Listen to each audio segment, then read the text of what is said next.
అందరికీ నమస్కారం అండి. తెలుగు కథలు బై లహరి ఛానల్కి స్వాగతం.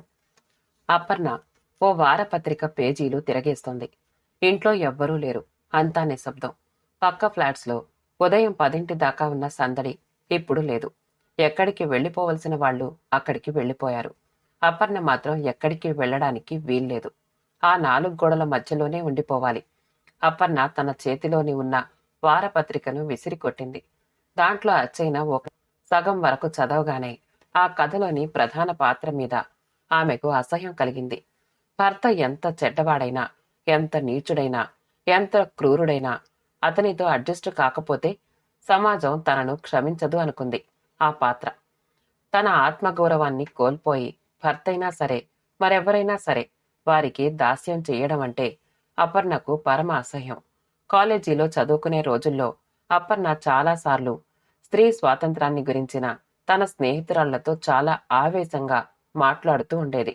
వక్తృత్వపు పోటీలు జరిగినప్పుడల్లా వేదికలెక్కి ఉపన్యాసాలు ఇస్తూ ఉండేది. స్త్రీ ఎట్టి పరిస్థితుల్లోనూ తన స్వేచ్ఛ స్వాతంత్రాల్ని పోగొట్టుకోవద్దని వాదిస్తూ ఉండేది. రేపు పెళ్ళయ్యాక కూడా నువ్విలాగే మాట్లాడతావా? భర్త మాటల్ని పెడచెవిన పెడతావా?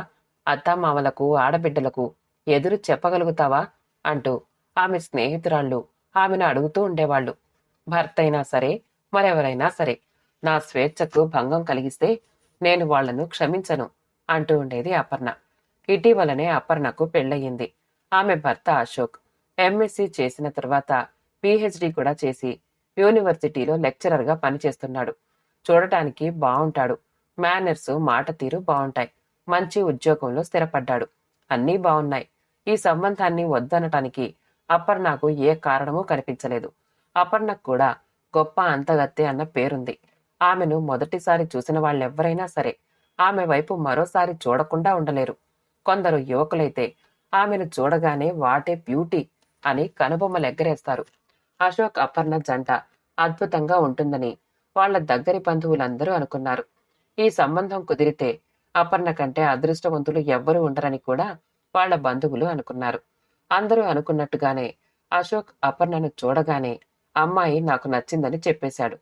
కట్నం, కానుకల విషయంలో పెద్ద సమస్యలేవి ఉత్పన్నం కాలేదు. అశోక్ వాళ్ల నాన్న హెడ్ మాస్టర్గా చేసి రిటైర్ అయ్యాడు. ఆయనకు ఆదర్శవంతుడైన ఉపాధ్యాయుడన్న పేరుంది. అబ్బాయికి అమ్మాయి, అమ్మాయికి అబ్బాయి నచ్చితే చాలు. కట్నం అనేది పెద్ద సమస్య కానే కాదు. మీ శక్తి మేరకు ఎంతిచ్చినా చాలు అన్నాడాయన. అపర్ణ వాళ్ల నాన్న R&B కాంట్రాక్టర్. బాగానే సంపాదించాడని చెప్తారు. అతడు 5 లక్షలు కట్నంగా ఇవ్వడానికి అంగీకరించాడు.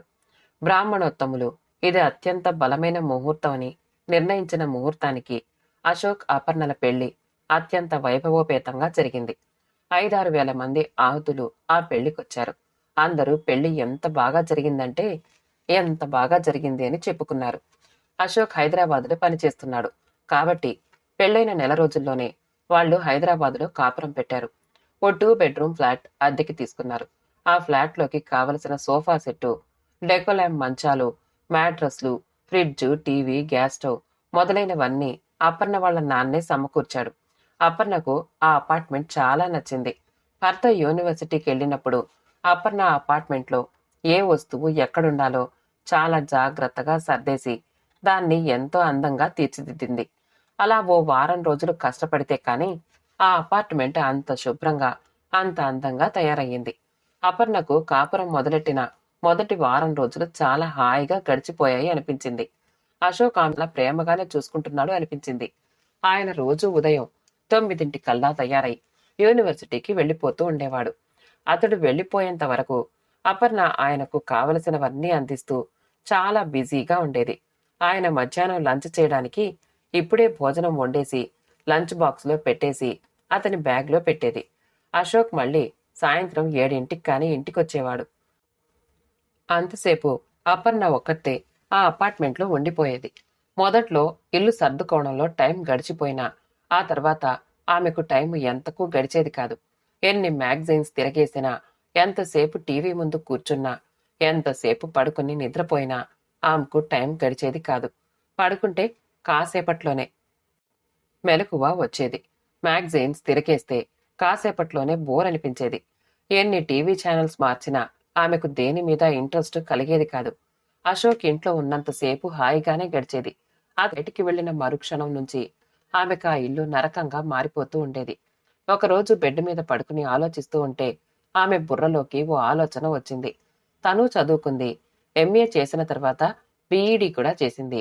వెంటనే గవర్నమెంట్ జాబ్ రాకపోయినా కొంచెం ప్రయత్నిస్తే హైదరాబాదులో ఉన్న ఏ ప్రైవేట్ స్కూళ్లలోనన్నా తనకు టీచర్ జాబ్ వస్తుంది అనిపించింది. తను ఏ స్కూల్లోనన్నా టీచర్గా చేరితే టైము గడుస్తుంది. 4 రాళ్లు సంపాదించినట్టు అవుతుంది. బుర్రలోకి ఈ ఐడియా రాగానే ఆమె 2-3 రోజుల వార్తాపత్రికల్ని బయటికి తీసి వాంటెడ్ కాలమ్స్ చూసింది. చాలా ప్రైవేట్ స్కూల్స్ వాళ్ళు టీచర్స్ కావాలన్న ప్రకటనలు ఇచ్చారు. వాటిని చూడగానే ఆమెకు చాలా ధైర్యం వచ్చింది. అశోక్ ఆ రోజు యూనివర్సిటీ నుంచి రాగానే అతనికి కాఫీ కప్పు అందిస్తూ, మీరు ఇంట్లో లేనప్పుడు నాకు చాలా బోర్ కొడుతోందండి అంది అపర్ణ. ఇంట్లో బోలెడు మ్యాగజైన్స్ ఉన్నాయి, టీవీ ఉంది, బోలెడు ఇంటి పని ఉంది, అయినా బోర్ కొట్టడం ఏంటి అన్నాడు అశోక్. నాకు టీవీ సీరియల్స్ పెద్దగా నచ్చవండి. అన్నింట్లోనూ పిచ్చి సెంటిమెంట్స్, కావాలని సాగదీయడం, మధ్యలో బోల్డ్ యాడ్స్, నాకు అస్సలు నచ్చవు అంది అపర్ణ. TV serials నచ్చవా? ఇప్పుడు ఆడవాళ్ళందరూ టీవీ సీరియల్స్ కోసం పడిగాపులు పడి చూస్తూ ఉంటే నీకేమో టీవీ సీరియల్స్ నచ్చవా? పెద్ద ఇంటలెక్చువల్ గా పోజు కొడుతున్నావే అన్నాడతను అపర్ణకేసి ఈసడింపుగా చూస్తూ. నేనెలా ఇంటలెక్చువల్ని అవుతానండి? యూనివర్సిటీలో అసిస్టెంట్ ప్రొఫెసర్వు కాబట్టి నువ్వే ఇంటలెక్చువల్వి. పోనిండి, దయచేసి నాతో మాట వినండి అంది అపర్ణ. సడన్ గా ఏకవచనంలోకి దిగావేమిటి? భర్తను మీరు అనాలన్న విషయం కూడా తెలీదా నీకు? సారీ సారీ, మనిద్దరి మధ్య చనువు చనువు పెరిగింది కదా, అందుకే ఏకవచనం వచ్చేసింది. అవును, మీరు నాకు భర్త కదా, మిమ్మల్ని మీరు అనాల్సిందే, సారీ అందామె. ఏకవచనంతో ఆయన అంతగా పట్టించుకోవడం ఆమెను ఆశ్చర్యపరిచింది. ఓకే ఓకే, ఇందాక ఏదో మాటన్నావ్? ఏమీ లేదు, ఊరికినే ఇంట్లో ఉంటే పరమ బోరింగ్గా ఉంది. నేను బీఈడీ కూడా చేశానన్న విషయం మీకు తెలుసు కదా. ఏదన్నా ప్రైవేట్ స్కూల్లో టీచర్గా జాయిన్ అయిపోతే టైం గడుస్తుంది, 4 రాళ్లు చేతిలో పడతాయి. ఏమంటారు అందామె. అతడు నో అనకూడదు అని ఆశిస్తూ. అతడు ఆమెకేసి తీక్షణంగా చూశాడు. హాయిగా ఇంట్లో కూర్చుని ఎంజాయ్ చేయమంటే నీకిలాంటి బుద్ధులు పుడుతున్నాయేంటి? నువ్వు బజార్లో పడి ఉద్యోగం చేయడం నాకిష్టం లేదు అన్నాడతను. ఎందుకు? నేను ఉద్యోగం చేయడం మీకెందుకు ఇష్టం లేదు అందామె రోషంగా. నాకిష్టం లేదు, దట్స్ ఆల్. అంతకంటే ఎక్కువ చెప్పాల్సిన అవసరం లేదు. అవసరం ఉంది, ఎందుకు ఇష్టం లేదో చెప్పండి అందామె పట్టుదలగా. నువ్వు ఉద్యోగం పేరుతో బయటికి వెళ్ళి 10 మంది దృష్టిలో పడటం నాకిష్టం లేదు. అందరూ నిన్ను ఈవిడ ఎంత అందంగా ఉందో అంటూ వాళ్ళ పాపిష్టి కళ్ళతో నీ అందాన్నంతా జుర్రేయడం నాకిష్టం లేదు. అయినా ఉద్యోగం చేయాల్సిన కర్మ నీకెందుకు? నిన్ను నన్ను ఇద్దరిని హాయిగా ఉంచేటంత ఆదికొస్తోంది. హాయిగా తిని ఇంట్లో కూర్చో. నేను బయటికెళ్ళి ఇంటికి రాగానే చిరునవ్వుతో ఓ కప్పు కాఫీ ఇస్తే చాలు. నేను ఇంట్లో ఉన్నంతసేపు నన్ను కంటికి రెప్పలా కాపాడుకోవాల్సిన బాధ్యత నీది. నువ్వా బాధ్యతను సక్రమంగా నిర్వహిస్తే చాలు. నువ్వే ఉద్యోగం చేయాల్సిన అవసరం లేదు. అతని మాటలు ఆమెను అమితంగా ఆశ్చర్యపరిచాయి. బాగా చదువుకున్నవాడు, ఎంతో సంస్కారవంతుడిలా కనిపిస్తాడు. చాలా సాఫ్టికేటెడ్గా, సైంటిఫిక్గా ఆలోచిస్తాడు అనిపిస్తాడు. అలాంటి మనిషి ఇలా మాట్లాడడం ఏమిటి? భార్య బయటికి వెళితే అందరూ లొట్టలు వేసుకుంటూ ఆమెనే చూస్తూ ఆమె అందాన్నంతా వాళ్ల కళ్ళతో జుర్రేస్తారనుకోవడం ఏంటి? ఎంత ఫ్యూడల్ థింకింగ్! ప్రజాస్వామ్య యుగంలో జీవిస్తున్న ఇతనికి ప్రజాస్వామ్య దృక్పథం ఏ కోసానా లేదు అనిపించింది. మరి మీరు బయటికి వెళ్ళినప్పుడు మిమ్మల్ని కంటికి రెప్పలా ఎవరు చూసుకుంటారు? నాకు మరో సందేహం. మీరు చాలా అందమైన వారే. మీరు బయటికి వెళ్ళినప్పుడు మీ వైపు కూడా ఎంతో మంది ఆవురావురమని చూస్తూ మీ అందాన్ని కూడా వాళ్ల కళ్ళతో జురేస్తారేమోనని నేను బాధపడాలి కదా అందామె. అపర్ణ, నువ్వు చాలా తెలివిగా మాట్లాడుతున్నావు అనుకుంటున్నావు కదూ? ఆడదానికి ఇంత తెలివి అక్కర్లేదు. త్వరగా వంట చేసి డిన్నర్ చేసి సెకండ్ షో సినిమాకెళ్దాం అన్నాడతను స్నానం చేయడానికి బాత్రూం వైపు వెళుతూ. ఆమె మరో మాట మాట్లాడకుండా వంటగదిలోకి వెళ్ళిపోయింది. అప్పట్నుంచే ఆమె అతన్ని అర్థం చేసుకోవడానికి ప్రయత్నించసాగింది. అతనితో కలిసి ఏ సినిమా చూడ్డానికో లేక ఏ చుట్టాలింట్లో జరిగే ఫంక్షన్కో వెళ్ళొచ్చినప్పుడల్లా అతడు చాలా అనీజీగా, అశాంతిగా ఉంటున్నట్టు ఆమె గమనించింది. తన కేసి ఎవరన్నా ఈమె ఎంత అందంగా ఉందో అన్నట్టుగా చూస్తే చాలు అతని ఒంటి మీద తేళ్లు జెర్రులు పాకుతున్నట్టుగా ఫీల్ అయ్యేవాడు. ఆ రోజు సినిమా చూసి ఇంటికి రాగానే, చూసావా, మనం బయటికి వెళ్ళినప్పుడు నీ కేసి ఎంతమంది రాస్కిల్స్ అదే పనిగా నిన్ను తినేయాలి అన్నంత కసిగా చూశారో గమనించావా అన్నాడు అశోక్. కంటికి అందంగా కనిపించే వాళ్ల వైపు ఎవరైనా ఓ చూపు చూస్తారు. అది మానవ సహజం.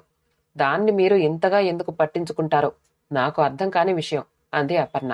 అంటే అంటే వాళ్ళ కేసి చూస్తూ ఉండిపోవడం నీకిష్టమేనన్నమాట. నా ఇష్టాలిష్టాలతో బయటి ప్రపంచానికి సంబంధం లేదండి. It just happens. బయటి ప్రపంచంలో మీరు ఎవరిని కంట్రోల్ చేస్తారు? సింప్లీ ఇగ్నోర్ చేయడం బెటర్ అంటున్నాను. నా భార్యను, నా అర్ధాంగిని బజార్లో ఉన్న ప్రతి అడ్డమైన వెధవ కళ్ళప్పగించి చూస్తూ ఉంటే పట్టించుకోకుండా ఎలా ఉంటాను? దీనికి పరిష్కారం ఒక్కటే. నిన్నసలు బయటికి రానియకుండా ఇంట్లో ఉంచడమే. అంటే నన్ను 24 గంటలు ఈ 4 గోడల మధ్యనే ఉండిపోమంటారా? Are you joking? So no, I'm not joking. నువ్వు చాలా అందంగా ఉన్నావు కాబట్టి నీకీ శిక్ష తప్పదేమో అన్నాడతను నవ్వడానికి ప్రయత్నిస్తూ. నువ్వు సారీ, మీరు చాలా అందంగానే ఉంటారు కదా, మరి మీకేమిటి శిక్ష? నేను మగాణ్ణి మై డియర్ వైఫ్. నన్నెంతమంది చూసినా నాకు ఏమీ కాదు. నా అందం తరిగిపోదు, అరిగిపోదు. ఆ విషయం మీరు గుర్తిస్తే మంచిది. లేదు, నువ్వు నన్ను అర్థం చేసుకోవడం లేదు. నీ అందాన్ని ఎంజాయ్ చేసే హక్కు ఈ ప్రపంచంలో నాకు తప్ప మరెవ్వరికీ లేదు. మీరింత ఫ్యూడల్ మైండ్ సెట్ అని నేను కల్లో కూడా ఊహించలేదు అందామె అతని కేసి చాలా ఆశ్చర్యంగా చూస్తూ. నీకు ఇంగ్లీష్ బాగానే వచ్చే. ఫ్యూడల్ మైండ్ సెట్ అంటే ఏమిటో కాస్త తెలిసేటట్టు చెప్తావా? చెప్పను. ఎందుకు చెప్పవు? చెప్పినా ప్రయోజనం ఉంటుందన్న ఆశ కనిపించడం లేదు కాబట్టి. అతడు పెద్దగా నవ్వుతూ చప్పట్లు కొట్టాడు. నా వైఫ్ ఇంత తెలివైనది నిన్ను చూసినప్పుడు అనుకోలేదు. నిన్ను మొదటిసారి చూసినప్పుడు నువ్వు చాలా అమాయకురాలివి అనుకున్నాను. అందుకే నిన్ను చేసుకోవడానికి వెంటనే అంగీకరించాను. అప్పుడే నువ్వింత తెలివైన దానివి అని తెలిస్తే నిన్ను చూసినప్పుడు సారీ, మిమ్మల్ని చూసినప్పుడు నాకేం అభిప్రాయం కలిగిందో చెప్పమంటారా? చెప్పు. చెబితే నెచ్చుకుంటారేమో. నొచ్చుకోను.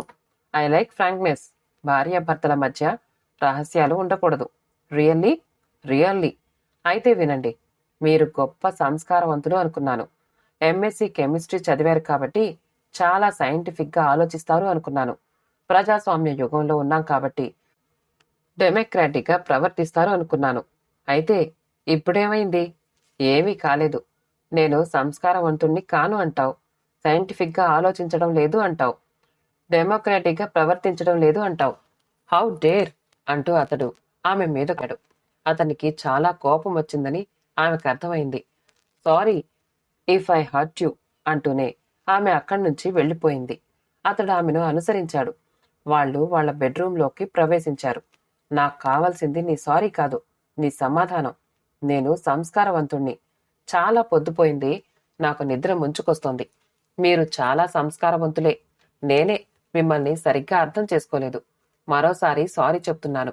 ఆ టాపిక్ నేక వదిలేయండి అందామె పక్క మీదకు వాలిపోతూ. ఓకే ఓకే, 2 సార్లు సారీ చెప్పావు కాబట్టి వదిలేస్తున్నాను అంటూ అతడు బట్టలు మార్చుకుని ఆమె పక్కన చేరిపోయాడు. కాసేపు ఇద్దరి మధ్య నిశ్శబ్దం. ఆమె నిద్రపోతున్నదని అతనికి అర్థమైంది. నిద్రపోతున్నావా డార్లింగ్ అన్నాడతను ఆమె మీద చెయ్యేసి చాలా ప్రేమగా. ఆమె అతని చేతిని తీసేసింది. కోపం వచ్చిందా డార్లింగ్ అంటూ అతడు ఆమెను తన వైపుకి తిప్పుకోబోయాడు. నాకు నిద్ర ముంచుకొస్తోంది. దయచేసి ఈ రోజుకి వదిలేయండి అందామె అతడి నుండి తప్పించుకుని. అతనికి కొంచెం దూరంగా జరిగింది. కోపం వచ్చిందా అపర్ణ? నాకే కోపమూ లేదు. అబద్ధమాడుతున్నావు. నీకు నా మీద కోపం వచ్చింది. ఎందుకు? ఎందుకో నీకు తెలుసు, నాకు తెలుసు. అయితే భార్యాభర్తలన్నాక ఈ మాత్రం పోట్లాడుకోకపోతే ఏం బాగుంటుంది? We had just some fun. అంత మాత్రానికే నువ్విలా స్ట్రైక్ చెయ్యాలా? నేనే స్ట్రైక్ చెయ్యడం లేదు. దయచేసి నన్ను వదిలేయండి. వదిలే ప్రసక్తే లేదు. ఐ వాంట్ యూ అంటూ అతడామెను బలవంతంగా తన వైపు తిప్పుకుని బలంగా కౌగిలించుకున్నాడు. ఆమె అతని బలమైన చేతుల్లో నుంచి బయటపడాలని తన శక్తి కొద్దీ పెనుకులాడింది. Please Aparna, please. కావాలంటే సారీ చెప్తాను. నువ్వు సారీ చెప్పినప్పుడు నేను నిన్ను క్షమించాను కదా. నేను సారీ చెప్తున్నాను. Please excuse me and please cooperate అంటూ అతడు ఆమెను పూర్తిగా స్వాధీనం చేసుకున్నాడు. తనిక పెనుగులాడి ప్రయోజనం లేదని, అతడికిక తన శరీరాన్ని అప్పగించక తప్పదని ఆమెకర్థమైంది. అతడు తన భర్త. భర్తగా అతడు తనను బలవంతంగానైనా అనుభవించవచ్చును అని సమాజం అతనికి లైసెన్స్ ఇచ్చింది. తను ఎంత ప్రతిఘటించినా లాభం లేదు. ఆమె నిశ్శబ్దంగా అతనికి స్వాధీనమైపోయింది. అతడు ఆమె శరీరాన్ని పూర్తిగా ఆక్రమించుకున్నాడు. అతనికి స్వర్గలోకపు టంచుల్లోకి వెళ్ళిపోతున్నట్టుగా ఉంది. హిమాలయ శిఖరాల్ని అధిరోహిస్తున్నట్టుగా ఉంది. అతని శరీరమంతా తేలికగా దూది పింజలా మారిపోయి గొప్ప హాయిని అనుభవిస్తోంది. ఆమె కళ్ళు మూసుకుని అచేతనంగా ఉండిపోయింది. ఆమెకు తన శరీరం కాదన్నట్టుగా తోచింది. 5-6 నిమిషాల తర్వాత అతడు ఆమె నుండి విడిపోతూ థ్యాంక్ యూ డార్లింగ్ అన్నాడు. ఆమె తనలో తాను నవ్వుకుంది. కొద్ది క్షణాల్లోనే అతని గురక వినిపించసాగింది. అతడు గాఢ నిద్రలోకి వెళ్ళిపోయాడని ఆమెకర్థమైంది. కాని ఆమెకు నిద్ర రాలేదు. ఈ సృష్టి కార్యమనేది ఇంత ఏకపక్షంగా ఉంటుందని ఆమె ఊహించలేకపోయింది. అతనికి తన శరీరం తప్ప తన మనస్సుతో నిమిత్తం లేదు. ఆ పనిలో తను కూడా పాలు పొందదా లేదా అన్న విషయం అతనికి అక్కర్లేదు. అతడు ఆనందిస్తే చాలు. అతడు తన నరాల ఒత్తిడిని తీర్చుకుంటే చాలు. స్వర్గ సుఖాలను అనుభవిస్తే చాలు. తనతో అతనికి నిమిత్తం లేదు. ఇంచుమించు రోజు ఇదే తంతు. ఆ పనంటేనే ఆమెకు అసహ్యం కలిగేలా అతడు ప్రవర్తించేవాడు. అపర్ణ టైం చూసింది. 11:30. సాయంత్రం 7 దాటితే కాని ఆయన రాడు. తను ఒంటరిగా ఇంకా 8 గంటలు గడపాలి. కాసేపు టీవీ చూద్దామని టీవీ ఆన్ చేసింది. ఏదో మాయలు, మంత్రాలు, క్షుద్ర విద్యలతో కూడిన సీరియల్ వస్తోంది. వెంటనే ఛానల్ మార్చింది. అత్తాకోడళ్ల గొడవతో వస్తున్న సీరియల్. కాసేపు చూసి మరో ఛానల్, ఏదో హిందీ సీరియల్. 7-8 ఛానల్స్ మార్చి దేని మీద మనస్సు నిలవలేక టీవీ ఆఫ్ చేసి పుస్తకాల షెల్ఫ్లో నుంచి ఓ పుస్తకాన్ని బయటికి తీసింది. అది స్త్రీవాద రచయిత్రిగా పేరు పొందిన ఓ ప్రముఖ రచయిత్రి రాసిన నవల. ఆ నవలను ఆమె ఇదివరకే 2-3 సార్లు చదివింది. అక్కడక్కడ తనకు బాగా నచ్చిన భాగాల్ని మళ్లీ చదవడం మొదలెట్టింది. అశోక్ తనను ఓసారి ఈ పుస్తకం చదువుతూ ఉంటే చూసి, ఇలాంటి చెత్త పుస్తకాలు చదివితే సంసారాలు నాశనమైపోతాయి అన్నాడు. ఇలాంటి పుస్తకాలు నా ఇంట్లో ఉండడానికి వీల్లేదు. బయటికి విసిరేయబోయాడు. తను ఆ పుస్తకాన్ని అతని చేతుల్లో నుంచి తీసుకుని దాచేసింది. కాసేపు ఆ పుస్తకాన్ని అక్కడక్కడా చదివి పక్కన పెట్టేసి బెడ్రూంలోకెళ్లి పక్క మీద వాలిపోయి కాసేపు అటు ఇటు దొర్లుతూ ఆలోచించసాగింది. ఇదేమిటి? తనిలా మారిపోతుందేమిటి? అతడు ఉద్యోగం చెయ్యొద్దంటే చెయ్యకుండా ఊరుకోవడమేనా? బయటికి వెళ్లకుండా 24 గంటలు ఈ గోడల మధ్య బందీ అయిపోవడమేనా? స్త్రీ స్వాతంత్ర్యం, స్త్రీ స్వేచ్ఛ అంటూ కాలేజీ రోజుల్లో గొంతు చించుకున్న తనేనా ఇలా మారిపోతున్నది? అతనితో పోట్లాడితే అతడు నువ్వు నాకొద్దు అంటాడు. పుట్టింటికి వెళ్ళిపోతే అమ్మా నాన్న ఎంత పని చేశావే అంటూ గుండెలు బాదుకుంటారు. సమాజంలో వాళ్ల కీర్తి ప్రతిష్టలు మంటగలిసిపోయినట్టుగా ఫీల్ అవుతారు. మళ్లీ ఎన్నో బుద్ధులు చెప్పి క్షమించమని అతని కాళ్లు పట్టుకుని తనను మళ్లీ అతనికే అప్పగిస్తారు. ఇవన్నీ ఆలోచించే తను అతనితో అడ్జస్ట్ కావడానికి ప్రయత్నిస్తోంది. కానీ ఈ అడ్జస్ట్మెంట్ ఎంతకాలం సాగుతుంది? తన గుండెలు మండిపోతూ ఉంటే వాటిని ఎంతకాలం చల్లార్చగలుగుతుంది? ఇది తన సహనానికి పరీక్ష. బయట ఎవరో కాలింగ్ బెల్ నొక్కారు. ఎవరో వచ్చినట్టుంది. ఈ టైంలో ఎవరొస్తారబ్బా అనుకుంటూ వెళ్లి తలుపు తీసింది. బయట అశోక్ నిలుచుని ఉన్నాడు. హాయిగా నిద్రపోతున్నట్టున్నావే, డిస్టర్బ్ చేశానా అంటూ అతడు లోపలికొచ్చి చేతిలో ఉన్న బ్యాగ్ ఓ పక్కన పడేసి షూస్ విప్పుకోసాగాడు. మీరు ఈ టైంలో అందామె ఆశ్చర్యంగా. రాకూడదా? సర్ప్రైజ్ అయ్యావా? ఈరోజు మా యూనివర్సిటీలో ఎంఏ చదువుతున్న ఓ అమ్మాయి సూసైడ్ చేసుకుందిట. ప్రేమ గొడవ. ఆమె ప్రేమించిన అబ్బాయితో పెళ్లి చేయడానికి ఆమె తల్లిదండ్రులు ఒప్పుకోలేదట. దాంతో ఈ అమ్మాయి స్లీపింగ్ పిల్స్ మింగేసి చనిపోయిందట. అందువల్ల ఈరోజు మాకు హాలిడే ఇచ్చారు. మా కొలీగ్స్ కొందరు ఏదన్నా సినిమాకెళ్దామన్నారు. పాపం నువ్వు ఒక్కదానివే ఇంట్లో ఉంటావు కదా, ఈ రోజైనా నీతో కాసేపు హాయిగా గడుపుదామని స్ట్రెయిట్గా ఇంటికే వచ్చేశాను అన్నాడతను ఆమె భుజాల మీద చేతులు వేసి. ఆమె నవ్వింది. ఈ దీనురాలి మీద ఎంత దయ కలిగిందో అందామె. అట్లా మాట్లాడకు డార్లింగ్. నువ్వంటే నాకెంత ప్రేముందో నీకు తెలీదు. I love you darling. I love you with all my heart and soul అన్నాడతను ఆమెను తన బాహువుల్లో బంధించబోతూ. తెలుసు అందామె అతన్ని తప్పించుకుని. తెలుసా? నిజంగా తెలుసా? నిజంగా తెలుసు. ఇంతలో బయట ఎవరో కాలింగ్ బెల్ నొక్కారు. కాలింగ్ బెల్ మోగింది. ఇద్దరు ఒకరి ముఖాలొకరు చూసుకున్నారు. అతడే వెళ్లి తలుపులు తీశాడు. బయట పోస్ట్ మ్యాన్ నిల్చొని ఉన్నాడు. రిజిస్టర్డ్ లెటర్ సార్, అపర్ణ పేరు మీద వచ్చింది అన్నాడు పోస్ట్ మ్యాన్. ఇటివు అంటూ అతడే సైన్ చేసి ఈలసుకుని లోపలికొచ్చి తలుపులు మూసేసి ఆ కవరు చించబోయాడు. ఆ లెటర్ నాకొచ్చింది, దాన్ని మీరు చించడం ఏమిటి? దయచేసి నా లెటర్ నాకిచ్చేయండి అందామె. నేను చించితే ఏమవుతుంది? ఏమీ కాదు, కానీ ఎవరికొచ్చిన లెటర్ని వాళ్లకివ్వడం న్యాయం. దీంట్లో పెద్ద అన్యాయం ఏమీ లేదు. భార్యకొచ్చిన లెటర్స్ భర్త చదవచ్చు. భార్య చదవమంటేనే చదవాలి. అంటే ఈ ఉత్తరం చదవడానికి నీ పర్మిషన్ కావాలంటావు. పోనీ పర్మిషన్ ఇవ్వు. ఇవ్వను. నా లెటర్ని నేనే మొదట చదవాలి. కావాలంటే మీరు చదువుదురు గాని. Nothing doing. ఈ ఉత్తరాన్ని మొదలు నేనే చదవాలి. భార్యకొచ్చిన ఉత్తరాల్ని చదివే హక్కు భర్తకుంటుంది. ఉండదుగాక ఉండదు. వేరే వాళ్లకొచ్చిన ఉత్తరాల్ని మనం చదవడం సంస్కారం అనిపించుకోదు. సొంత భార్య వేరే వాళ్ళు ఎలా అవుతుంది? సొంత భార్య అయినా సరే ఆమెకుండే ప్రైవసీ ఆమెకుంటుంది. అదంతా నాకు తెలీదు. నేను ఈ ఉత్తరాన్ని చదివాకే నీకిస్తాను. అలా వీల్లేదు. ఆ ఉత్తరం నాకొచ్చింది. దాన్ని నా క్లోజెస్ట్ ఫ్రెండ్ విశాల రాసినట్టుంది. ఇంకెంతోసేపు రాద్ధాంతం చేయకుండా దయచేసి నా ఉత్తరాన్ని నాకిచ్చేయండి. ఆ విశాల అంటే ఎవరో, ఆమె నీకేం రాసిందో నాకు తెలియాలి. తెలుసుకునే హక్కు నాకుంది. ఇంతకు విశాల అంటే స్త్రీయేనా లేక పురుషుడా? అతడు నీ బాయ్ ఫ్రెండ్ కాదు కదా? ఆ విషయం కూడా ఈ ఉత్తరం నేను చదివితేనే తెలుస్తుంది. అసహ్యంగా మాట్లాడకండి. నా ఉత్తరాన్ని నాకిచ్చేయండి. అది రిజిస్టర్డ్ లెటర్. వాంటెడ్ కాలమ్స్లోని ఏదో ప్రెస్ కటింగ్ పంపించినట్టుంది. ఏవైనా మంచి ఉద్యోగాలు పడితే నాకు ఇన్ఫార్మ్ చేయమని నేను దానికి చెప్పాను. అదే తెలుసుకుందాం. వాంటెడ్ కాలమ్స్ పంపించిందో ఇంకేం పంపించిందో నేను చూస్తాను. నేను ఆ కవర్ని తెరిచినందువల్ల నీకొచ్చే నష్టం ఏమిటో నాకు అర్థం కావడం లేదు. లాభ నష్టాల విషయం కాదు. అది నాకొచ్చిన ఉత్తరం. దాన్ని ముందు నేనే చదవాలి. That's my right.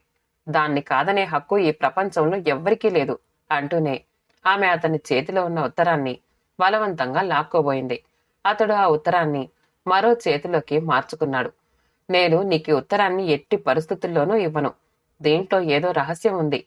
అందుకే నువ్వింత రాద్ధాంతం చేస్తున్నావు. ఆ రహస్యం ఏమిటో నేను తెలుసుకొని తీరాలి. ఎట్టి పరిస్థితుల్లోనూ నా ఉత్తరాన్ని మిమ్మల్ని మొదట చదవనివ్వను. ప్లీజ్ నా ఉత్తరాన్ని నాకిచ్చేయండి అంటూనే ఆమె అతని చేతి మీద తన చేతి గోళ్లతో రక్కి అతని నుండి ఆ కవర్ని తీసుకోబోయింది. అతని వేళ్లు చిట్లి రక్తం కారింది. నన్ను నన్ను నీ భర్తను రక్తం వచ్చేటట్టు రక్కుతావా? యూ బ్లడీ బిచ్ అంటూ అతడు ఆమె చెంప చెల్లుమనిపించాడు. ఆ దెబ్బకు ఆమె చెంప మీద నిప్పులు కురిశాయి. ఆమె చెంప కందిపోయింది. మరుక్షణంలో ఆమె కన్నుల్లో నుంచి కన్నీళ్లు ఉబికొచ్చాయి. నన్ను నన్ను నీ భార్యను, నా సర్వస్వాన్ని, నీకర్పించిన దాన్ని, నా వాళ్ళందర్నీ వదిలేసి నీతో వచ్చిన దాన్ని నన్ను కొడతావా అంటూనే ఆమె దెబ్బతిన్న పులిలా అతని మీద పడి అతని మూతి మీద బలంగా గుద్దింది. అతని పెదవి చిట్లి రక్తం కారింది.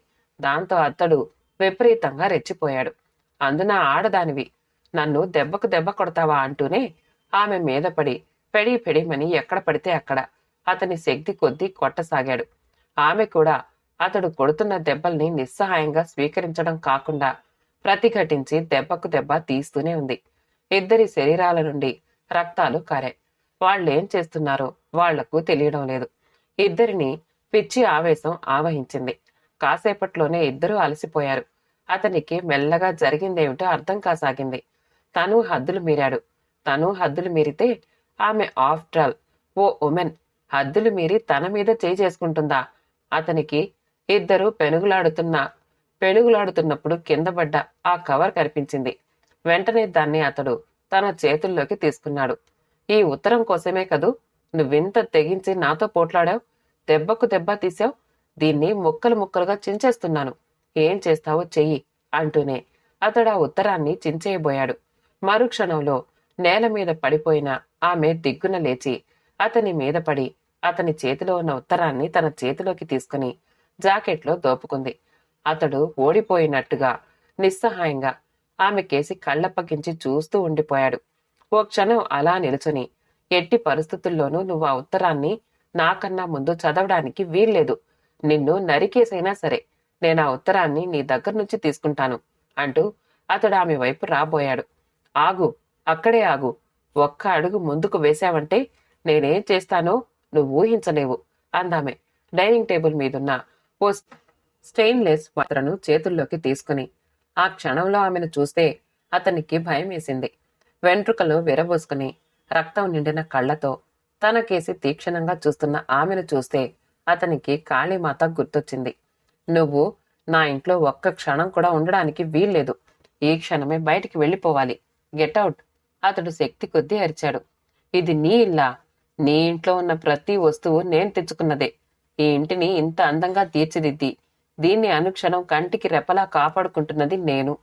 పొద్దున వెళ్లి రాత్రికొచ్చే నీకు ఈ ఇంటి మీద ఏ అధికారం ఉందనుకుంటున్నావు? అయినా నేను నీలాంటి అన్కల్చర్డ్ బ్రూట్తో ఇక ఒక్క క్షణం కూడా కాపురం చేయలేను. నువ్వు గెటౌట్ అని అంత లౌడ్గా అరవాల్సిన అవసరం లేదు. నేనే వెళ్ళిపోతున్నాను అంటూనే ఆమె బెడ్రూంలోకి వెళ్లి త్వరగా సూట్ కేసు సర్దేసుకుని బయటికి వెళ్లడానికి సిద్ధమైంది. బాగా ఆలోచించుకుని బయట కాలు పెట్టు. నువ్వెక్కడికెళ్ళినా మళ్ళీ నా కాళ్ల దగ్గరకే వస్తావు. మీ అమ్మా నాన్నలు పరువుగా బ్రతికేవాళ్లు. వాళ్ళు నీ కాళ్ళు చేతులు కట్టేసైనా సరే నిన్ను తీసుకొచ్చి మళ్ళీ నాకే అప్పగిస్తారు అన్నాడతను. అది నా కంఠంలో ప్రాణమున్నంత వరకు జరగదు. వాళ్ళు నన్ను నీ దగ్గరికి తీసుకురావడం అంటూ జరిగితే నా శవాన్ని తీసుకొస్తారు. Good bye mister Ashok Kumar, MSc PhD. Good bye అంటూనే ఆమె తలుపులు తెరుచుకుని బయటికి వెళ్లి దామ్మని శబ్దం చేస్తూ ఆ తలుపుల్ని మూసేసి చకచక నడుచుకుంటూ బయట ప్రపంచంలోకి వెళ్ళిపోయింది. కథ సమాప్తమండి. కథ నచ్చితే లైక్ చేయండి, షేర్ చేయండి. మా ఛానల్ని సబ్స్క్రైబ్ చేసుకోండి. ఆల్ అనే బెల్ బటన్ని నొక్కండి. మళ్ళీ కలుద్దాం ఇంకో మంచి కథతో.